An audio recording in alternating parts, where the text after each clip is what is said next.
Breaking news చూస్తున్నాం. HMDA chief engineer Ravinder ఇంటా అవినీతి నిరోధక శాఖ అధికారులు ఇప్పుడు సోదాలు నిర్వహిస్తున్నారు.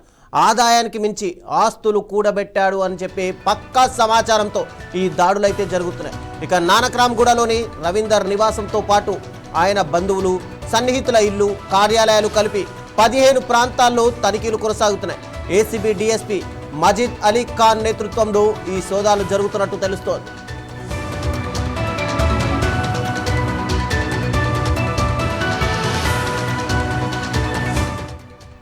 రవీందర్ ఇంటి నుంచి ఏసీబీ అధికారులు పలు కీలక పత్రాలు, ఆస్తులకు సంబంధించిన వివరాలను స్వాధీనం చేసుకున్నట్టు తెలుస్తోంది.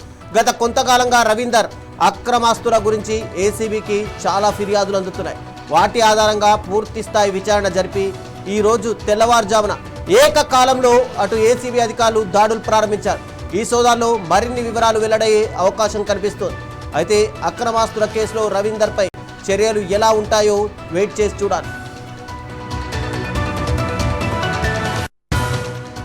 ఇక ఇదే అంశానికి సంబంధించి మరింత సమాచారం మా బ్యూరో చీఫ్ రాజ్ కుమార్ అందిస్తారు. రాజ్ కుమార్, చెప్పండి. ఒకవైపు రాష్ట్ర వ్యాప్తంగా ఎక్కడికక్కడ ఏసీబీ అధికారులు దాడులు కొనసాగుతున్నారు.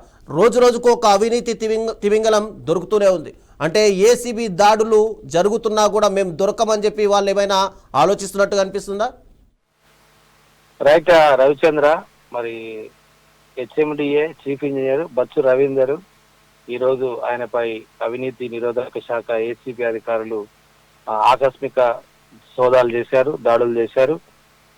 ఏసీబీ డిఎస్పీ అలీఖాన్ నేతృత్వంలో దాదాపు 12 నుంచి 15 బృందాలు ఏకకాలంలో ఆయన నివాస ప్రాంతాలు కావచ్చు, గచ్చిబౌలి, నానక్రామ్గూడ, తర్వాత మైత్రివనంలో హెచ్ఎండిఏ ఆఫీసు, ఇంకా ఆయన బంధువులు, సన్నిహితులు, ఆయనకు సంబంధించిన మిత్రుల్లో, వారికి సంబంధించిన ఇళ్లలో పక్కా సమాచారంతో 15 బృందాలు ఒకేసారి ఆకస్మిక దాడులు నిర్వహించాయి. ప్రాథమిక సమాచారం ప్రకారం అయితే ఆసుపత్రాలు, చాలా కీలకమైన డాక్యుమెంట్లు, తర్వాత లావాదేవీ పత్రాలు, బంగారము, వెండి, కొంత క్యాష్ కూడా దొరికినట్టుగా సమాచారం వస్తుంది. అదేవిధంగా ఆయన నివాసంలో పలు బ్యాంకులకు సంబంధించిన డాక్యుమెంట్స్, ఎవిడెన్స్ కూడా దొరికినట్టు మనకు ఏసీబీ నుంచి సమాచారం వచ్చింది. దీంతో ఇవాళ కానీ రేపు కానీ బ్యాంక్ లాకర్లు కూడా ఓపెన్ చేయడానికి ఏసీబీ అధికారులు రెడీ అవుతున్నారు. ఇక మీరు అడిగిన దానికి అవినీతి చేపలు, అవినీతి తిమ్మంగళాలు ఏసీబీ వలలో దాదాపు రోజుకొకరు, ఆల్రెడీ ఇదొకటి అవుతే ఇప్పుడు పెద్దపల్లి ఆల్రెడీ దీనికి సమాంతరంగా పెద్దపల్లి కూడా ఒకరు పట్టుబడ్డారు. సో రాష్ట్రంలో ప్రతిరోజు ఎక్కడో కాడ ఒక అవినీతి అధికారి పట్టుబడుతున్నట్టు. దీనికి కారణం ఈ అవినీతి అధికారులు ఒకరు ఇద్దరు కాదు, వేలల్లో ఉన్నట్టు అర్థమవుతుంది. దాదాపు ప్రభుత్వ ఉద్యోగుల్లో అందరు కాదు కానీ మెజారిటీ, ఎక్కువ శాతం అవినీతికి పాల్పడుతూ జీతాలు మాత్రమే కాకుండా ఫైల్ మీద సంతకం పెట్టాలన్నా, బిల్లు రిలీజ్ కావాలన్నా, చెక్ రిలీజ్ కావాలన్నా, ఏ పని కావాలన్నా ఖచ్చితంగా వాళ్ళ డబ్బు డిమాండ్ చేస్తున్న పరిస్థితి. సరే 5ో 10ో కాదు, ఇక్కడ వీళ్ళు లక్షలలో కోట్లలో కూడా పెడుతున్నారు. మొత్తం మీద ఏసీబీ అయితే వరుస దాడులతో ప్రభుత్వ అధికారుల్లో వణుకు పుట్టిస్తున్నారు. అయినా కూడా ఇన్ని దాడులు జరుగుతున్నా కూడా ఆ ప్రభుత్వ అధికారుల్లో కొంతమంది అవినీతికి అలవాటు పడ్డ అధికారుల్లో మార్పు అయితే రావట్లేదు.